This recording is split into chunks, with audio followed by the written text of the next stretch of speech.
Así habló Zaratustra. Autor: Friedrich Nietzsche. Género: novela filosófica. País: Alemania. Fecha de publicación: 1885.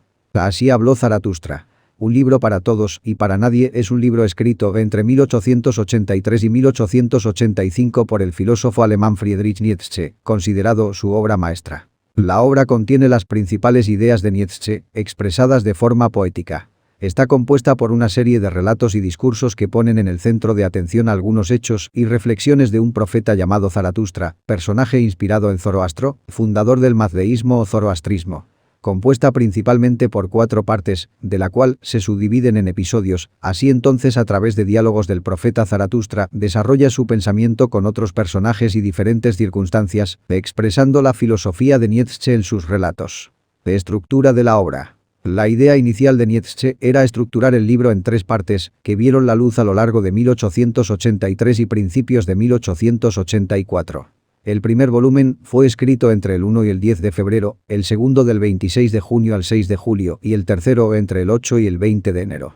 Tiempo después, en 1885, Nietzsche decidió editar una 4ª parte de Así habló Zaratustra, originalmente destinada a ser la primera parte de una nueva obra, Mediodía y Eternidad, compuesta a su vez por 3 volúmenes, que nunca llegó a completarse.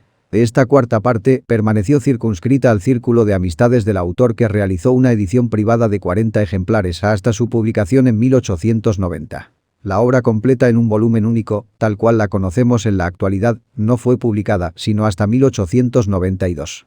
La primera parte de la crónica es una exposición de las opiniones fundamentales que se personifican en la vivencia literaria del profeta. Así hace su primera presentación del Übermensch, superhombre o suprahombre, y del anatema a las corrientes morales, en las que se incluyen las religiosas, de su época. En el desarrollo de la obra, la segunda y tercera parte se centran tanto en las conductas del personaje como el matiz histriónico de la doctrina. Zaratustra se hace más un profeta de tablas nuevas que un mero eremita que da regalos a los hombres. Temática. Como un recurso literario, Nietzsche emplea una imaginaria versión de Zaratustra que no representa al personaje histórico, pero le sirve como portavoz y símbolo de las ideas principales sobre las que se asienta toda su obra y que son exhaustivamente tratadas a lo largo de este libro. La muerte de Dios, el Übermensch, la voluntad de poder y, definido por primera vez, aunque no desarrollado explícitamente, el eterno retorno de la vida. Se presenta como el profeta supremo, superior en sabiduría y conocimiento al resto de los humanos. Nietzsche lo emplea como contraposición a la doctrina de la Iglesia Católica, a la que considera heredera de Sócrates en cuanto a la manera de entender la vida. Zaratustra fue escogido por el autor como ejemplo de la filosofía presocrática para explicar su teoría del Übermensch, vitalista y naturalista, y para reivindicar la aceptación de los aspectos negativos y positivos de la vida. En definitiva, para proponer una actitud de aceptación de la vida en su plenitud y negación del más allá, que en su opinión era la causa de la debilidad humana. Zaratustra es un ermitaño que vive recluido en la montaña, donde a lo largo de su retiro reflexiona sobre la vida y la naturaleza del hombre. Una vez siente que es el momento adecuado, decide regresar al mundo para comunicarle el fruto de su conocimiento. Esto queda patente al principio del prólogo con la frase: «Estoy hastiado de mi sabiduría como la abeja que ha recogido demasiada miel, tengo necesidad de manos que se extiendan».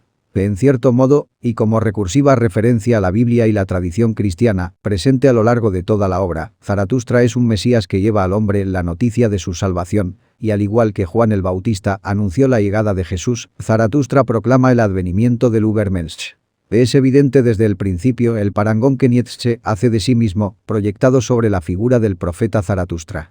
Siente la necesidad de transmitir su conocimiento al mundo, para lo cual escribe un libro. De modo similar, en su afán comunicador, Zaratustra desciende de la montaña y se mezcla con el pueblo. Muerte de Dios. Aunque el argumento principal es el del Übermensch, Nietzsche considera la muerte de Dios un requisito previo a su concepción. En el capítulo de la virtud que hace regalos escribe: «Muertos están todos los dioses, ahora queremos que viva el superhombre». La noticia de la muerte de Dios es la primera enseñanza de Zaratustra, metafóricamente el pilar sobre el que se sustenta la construcción del Übermensch. En el primer encuentro que Zaratustra mantiene apenas abandonado su retiro en la montaña, con el que resulta ser un religioso, se sorprende. ¿Será posible? Este viejo santo en su bosque no ha oído todavía nada de que Dios ha muerto.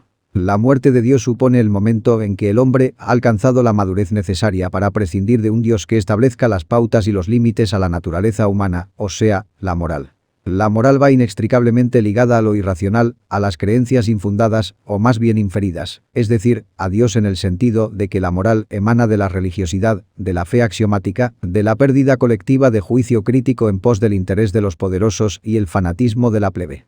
Valga decir que en la filosofía nihilista y en muchos autores que reciben esta catalogación, le sea digna o no, se dan esta clase de modelos conceptuales en los que se reducen o explican valores y nociones tradicionales bajo otros valores de categoría moral inversa como la razón, explicada por el instinto, la potestad de Dios encausada en la servidumbre del hombre, etc. Para Nietzsche la moral ha de ser sustituida por la verdad, es decir, el hombre al servicio de sí mismo, su naturaleza, entregado a la consumación de su propia existencia.